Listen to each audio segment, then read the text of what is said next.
Alors, le prix Architecture Bretagne est créé la même année que l'on crée d'ailleurs Maison de l'Architecture en Bretagne, et c'est l'aboutissement d'une stratégie de reconquête.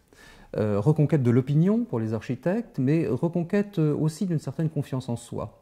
Il faut se remettre dans des années qui paraissent un peu lointaines maintenant, la fin des années 1960, le début des années 70. Les architectes sont malmenés, perte de notabilité, comme toutes les professions libérales d'ailleurs, perte de crédibilité, c'est le moment où l'on attaque très violemment ce qui s'est réalisé dans les années 1950 et 1960, les grands ensembles qui ramassent toute la critique. Et puis c'est aussi un moment de désarroi pour les architectes, de nouvelles doctrines arrivent, de nouvelles façons d'exercer, de nouveaux confrères aussi, parce qu'après 1968, il y aura un afflux considérable d'architectes, le numerus clausus qui existait dans les études a sauté en 1968, et tout cela fait que cette profession est malmenée, et elle va entamer une longue marche pour sa réhabilitation, pourrait-on dire. Alors cette marche, elle est entamée dans les années 70, où l'on envisage déjà une loi pour l'architecture. Mais cette loi, elle n'aboutira, elle ne sera votée qu'en 1977, et généralement, dans la façon que l'on a aujourd'hui de raconter cette histoire, on considère que c'est en 1977 que tout a changé. Pourquoi ? Parce que cette loi dit deux choses. Elle dit d'abord que l'architecture est une expression de la culture, et ce n'est plus du tout le sentiment des Français, du commun des mortels, qui d'ailleurs se sont détournés des architectes au moment où la réorientation du marché du logement a fait, en 1969 exactement, qu'on est passé massivement du collectif à l'individuel, et l'individuel échappe aux architectes. Donc les architectes en 1977 sont évidemment réconfortés d'apprendre que le législateur décrète que l'architecture est une expression de la culture, et d'autre part, cette même loi eh bien, leur donne une possibilité de revenir dans le jeu, pourrait-on dire, et à partir de là, tout va changer parce qu'il y aura des haut-parleurs qui vont parler d'architecture. On crée l'Institut français d'architecture quelques années plus tard, en 1981. On va également, la loi 77 porte leur création, mettre en place les CAUE, et tout cela fait que l'architecture, qui appartenait à un petit monde, et un petit monde qui était relativement discrédité, souvent à tort d'ailleurs, eh bien, va revenir sur la place publique. Alors, il faudra encore 10 ans pour que les choses s'apaisent, parce que les architectes sont divisés, il y a des conflits de génération, il y a des conflits de doctrine, il y a des conflits d'institutions, et ce n'est que dans les années 85-86, je dirais que la paix revient véritablement, et que tout le monde va pouvoir marcher du même pas. Et en 92, donc, eh bien, qui est une époque difficile pour les architectes. 92, c'est une époque de crise. C'est une profession qui d'ailleurs la connaît fréquemment et qui aujourd'hui, à nouveau, a quelques inquiétudes avec l'effondrement, bien sûr, du nombre de logements, par exemple, mis en chantier. Eh bien, en 92, on décide en Bretagne, au sein du Conseil régional, de créer une maison de l'architecture en Bretagne. On le fait, mais encore faut-il que cette maison ait des idées et une pratique, et c'est là que l'idée d'un prix est lancée. C'était de faire en sorte que ces architectes enfin réconciliés eh bien, viennent, quelle que soit leur génération, quelles que soient leurs idées, quelle que soit la nature des commandes qu'ils recevaient, la nature de leurs commanditaires aussi. Donc c'était l'idée d'une vaste réunion. Alors, le premier prix a failli battre cette ambition en brèche, puisque très peu d'architectes ont répondu. Pourquoi ? Parce que, quel que soit le milieu, on est toujours hésitant à essuyer les plâtres, mais aussi parce que beaucoup se disaient qu'il y avait peu à gagner et beaucoup à perdre. Si vous étiez lauréat, est-ce qu'il y aurait véritablement un retentissement ? Et si vous perdiez, là en revanche, votre client pouvait se tourner vers vous et vous dire ma foi, vous voyez, votre projet n'était pas aussi extraordinaire que vous nous l'aviez dit. Donc il y a eu une certaine réticence qui a été très rapidement levée, et ça c'est étonnant.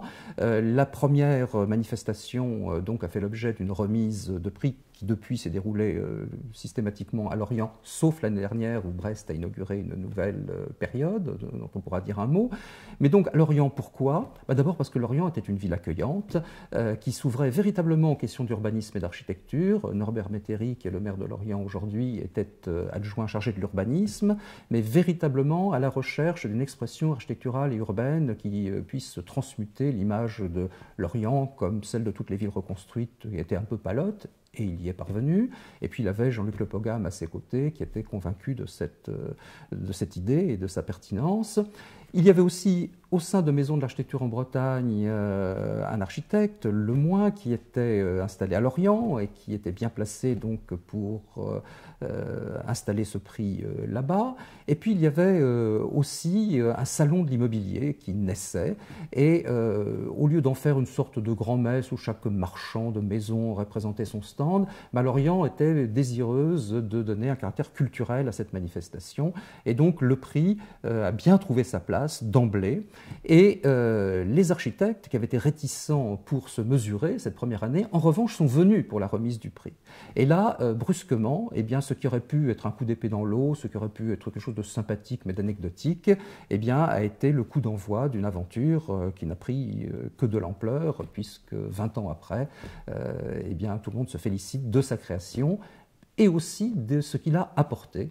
Ce n'est pas seulement un événement qui vient de temps en temps attirer les projecteurs sur les architectes. Ceux qui ont été lauréats, mais plus largement ceux qui ont été sélectionnés, eh bien, nous renseignent sur ce qu'est la production aussi de l'architecture en Bretagne.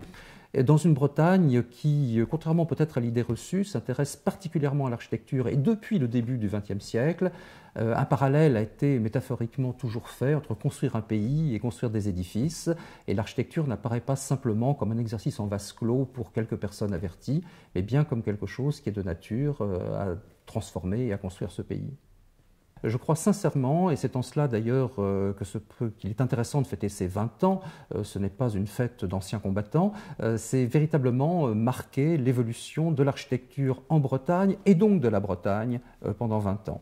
Parce que cette évolution, ce n'est pas seulement celle des architectes, c'est celle de leurs maîtres d'ouvrage qui ont été chercher ces architectes ou qui ont accepté leurs idées. Et c'est donc véritablement le reflet d'une Bretagne qui sociologiquement a beaucoup évolué.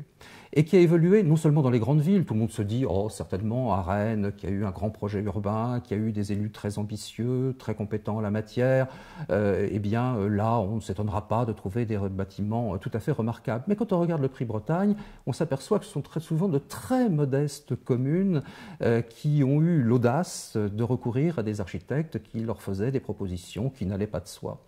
Et qui n'allaient pas de soi, ça ne veut surtout pas dire que les architectes ont profité de la faiblesse de leur maître d'ouvrage pour se livrer à des caprices ou pour faire des territoires qu'on leur offrait des sortes de laboratoires pour des expérimentations approximatives. Au contraire, la qualité est venue très rapidement. Elle est venue aussi parce que l'émulation a existé autrement que dans le prix. Cette émulation a existé pourquoi ? Parce que de nombreux architectes qui auraient peut-être été tentés de quitter la Bretagne naguère s'y sont fixés, parce que l'école d'architecture de Rennes, de Bretagne, l'École nationale supérieure d'architecture de Bretagne aujourd'hui, en 1986 ou 87, je ne sais plus la date exacte, a recruté de jeunes enseignants qui étaient parmi les plus prometteurs, les plus brillants, et est devenu véritablement le foyer qui a formé ensuite une autre génération. Tout cela fait que la Bretagne, et le prix le montre très bien, a été une terre d'architecture. Alors les tendances. Une tendance domine incontestablement, c'est celle que dans le petit monde des architectes on appelle le néomodernisme. Alors c'est assez curieux a priori. Pourquoi ? D'une part parce que la modernité a longtemps été discréditée. D'ailleurs, encore aujourd'hui, le commun des mortels vous dit volontiers « moi je n'aime pas le moderne ». Bon, même si le même commun des mortels serait bien embarrassé pour dire de quoi il retourne, mais il y a eu un désenchantement vis-à-vis de l'architecture qui elle-même s'était autoproclamée moderne, et donc ce désamour pour l'architecture s'est accompagné d'un désamour pour ce qui était censé relever de sa modernité.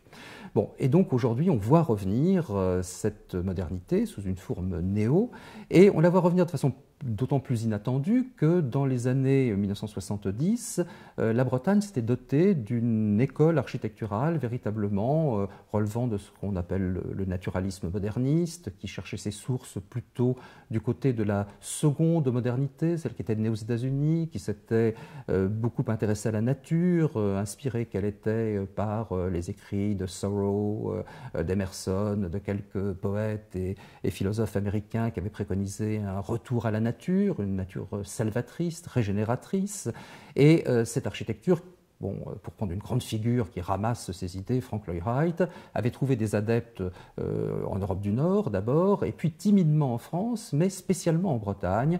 Et s'il faut citer quelques noms, Claude Péton, Erwan Lebert, tous deux disparus aujourd'hui, Bernard Guillouette, qui lui est toujours en très grande forme et qui continue à l'occasion à exercer, eh bien ces architectes et d'autres avaient véritablement doté la Bretagne d'une architecture qui connotait le pays et qui avait joui d'une certaine popularité.